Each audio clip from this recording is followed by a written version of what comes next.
ماں باپ کو اپنے کنیز یا اپنے غلام نہ سمجھنا، یہ باندی یا تمہارے غلام نہیں ہیں۔ اور رب تبارک و تعالیٰ نے ان آیتوں میں فرمایا وَاخْفِضْ لَهُمَا جَنَاحَ الذُّلِّ مِنَ الرَّحْمَةِ وَقُلْ رَبِّ ارْحَمْهُمَا كَمَا رَبَّيَانِي صَغِيرًا۔ ان کے سامنے جب جاؤ تو اپنے بازوؤں کو نرمی سے بچھا دو۔ بازوؤں کو بچھا دینا مطلب کیا ہے؟ ان کے سامنے عاجزی کرو۔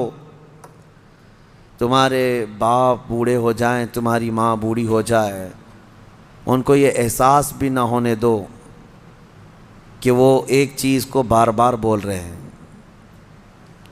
یہ آداب میں لکھا بھی ہے مفسرین نے کہ بڑھاپے میں اگر وہ تم سے دوسری بار سوال کریں ایک ہی چیز کو تو یوں نہ کہنا کہ ابا ابھی تو پوچھے تھے پھر پوچھ رہے ہو آپ، بلکہ ہر بار نئے انداز میں ان کو جواب دو تاکہ اسے احساس بھی نہ ہو کہ وہ بھول رہا ہے۔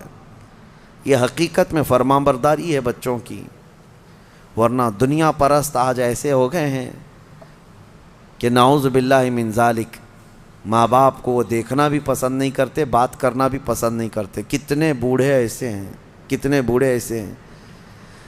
پھر بھی غنیمت ہے ہمارے ملک میں، یورپین کنٹریز، امریکہ میں ایسے حالات ہیں کہ بوڑھے اپنے گھروں میں رہتے رہتے مر جاتے ہیں۔ ہاسپٹل کو پڑوسی لوگ اطلاع کرتے ہیں کہ اس گھر میں جو بوڑھا تھا انتقال کر گیا، آ جاؤ اس باڈی لے جاؤ۔ بیٹے نہیں ہوتے ساتھ میں، کوئی نہیں ہوتا۔ اور آپ پوچھ لینا، مجھے وہاں کے رہنے والوں نے بتایا ہے کہ ایک بوڑھا یا ایک بوڑھی عورت کو کبھی کوئی پوتا ملنے آئے تو اس دن اس کی عید کا دن ہوتا ہے۔ وہاں پر بہت اس کو اہمیت دی جاتی ہے کہ کسی کا پوتا یا کسی کا نواسا ناتی ملنے کے لیے آ گیا بوڑھے کو، تو کہا گیا کہ اس کا گھر جو ہے عید کی طرح ہو جاتا ہے، اتنی خوشیاں ہوتی ہیں۔ اس طرح سے اولاد کو دور کرنے کا نظام بنا کر وہ دنیا میں امن کی بھی بات کرتے ہیں۔ بہرحال یہ قیامت کی نشانیاں ہیں۔ حضور پاک صلی اللہ تعالیٰ علیہ وسلم نے اس شخص کے لیے ہلاکت کی دعا کی ہے۔ ممبر پر کھڑے ہو کر کے میرے آقا نے ہلاکت کی دعا کی ہے، مولا وہ شخص ہلاک ہو، برباد ہو جائے۔ حضرت جبرائیل امین نے دعا کی اور حضور نے آمین کہا۔ وہ شخص ہلاک و برباد ہو جائے جو اپنے ماں باپ کو پایا لیکن ان کی خدمت نہیں کر سکا، ان کی خدمت نہیں کر سکا اور ان کو راضی کر کے جنت نہیں حاصل کر سکا، ایسا شخص ہلاک و برباد ہو جائے۔ حضور نے آمین کہا۔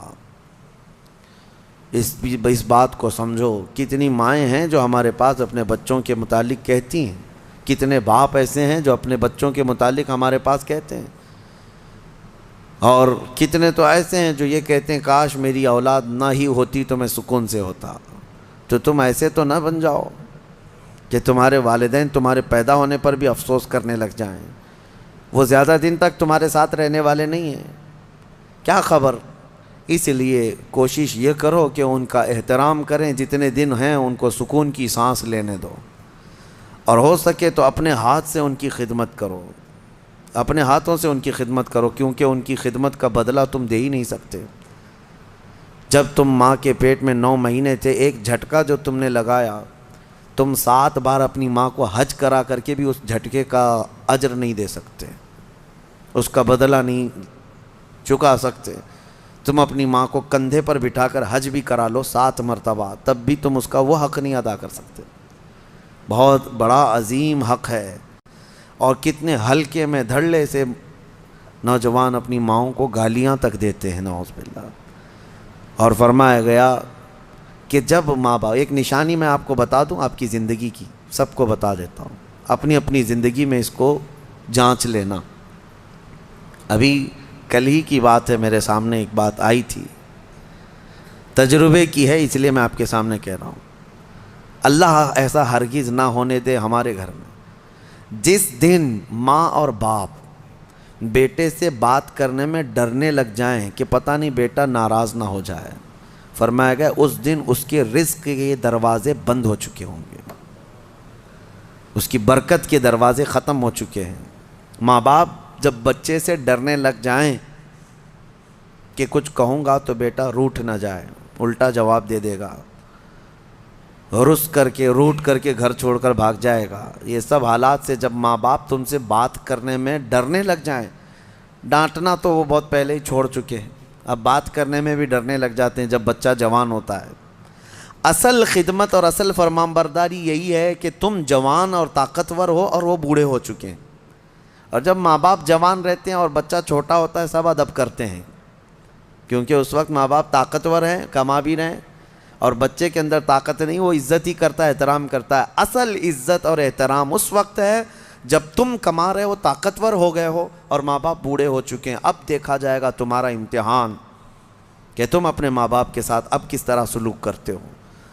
اللہ کریم ہم سب کو والدین کی فرما برداری عطا فرمائے، اور جن کے والدین موجود ہیں وہ خدمت کر کے وہ جنت حاصل کریں.